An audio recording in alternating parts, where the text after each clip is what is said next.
Hi class, my name is Lindsay Bechtel. Today I'm doing my presentation on Guatemala. I would usually have my small group with me, but they're on a missions trip in upstate New York. But I do have them with me via FaceTime. Here they are. Everyone say hi. Are you guys having fun? Yeah. Good.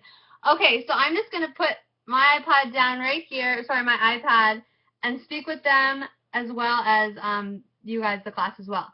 Okay, so can you guys hear me okay? Yeah. Okay, so I'm just going to get right into my presentation. And I'm going to pull up my PowerPoint. My small group can't see it, but I know you guys can all see it. So if you want to just pull that up and have it alongside my presentation, it will help a lot because I have pictures and quotes and just things that help with my presentation. So just getting right into it, and why I chose the topic Guatemala is because Guatemala is something I'm very passionate about. In 2008, I lived there for 4 months. It was part of a missions program that I was in, and like most people, I didn't know a ton about Guatemala. I just thought it was kind of a third world country, and I didn't really know anything, and I didn't care a whole lot either.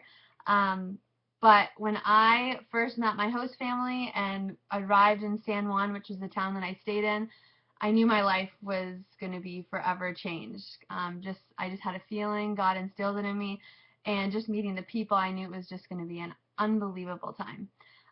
So let's get right into it with the culture of Guatemalans. So, or actually no, let's get started on the location. Where exactly is Guatemala? On my first slide, I have a picture of the map. Guatemala is located right under Mexico. And then to the bottom half, there's Honduras and El Salvador, and Belize also borders it as well. So not many people know. It's pretty close. Everyone knows where Mexico is. So Guatemala is just right under that.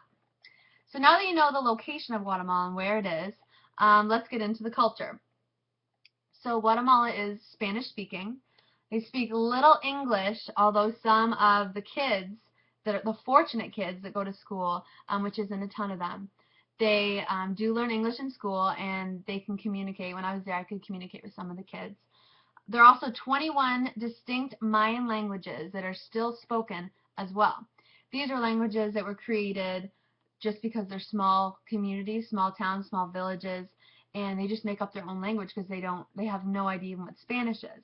For example, when I was traveling and hiking through one of the rainforests in Guatemala, we came across this place called Coban. It was actually called Semiche. And the village was so small, there was probably 20 people, and they had created their own language. It was called Kitsi. I'm not sure if I'm saying that right, but it was something like that, where it was mainly sound effects, and that's how they would speak with one another. And it was just unbelievable that they didn't know Spanish and they had their own language. So how we would communicate with them was through the children who actually knew Spanish.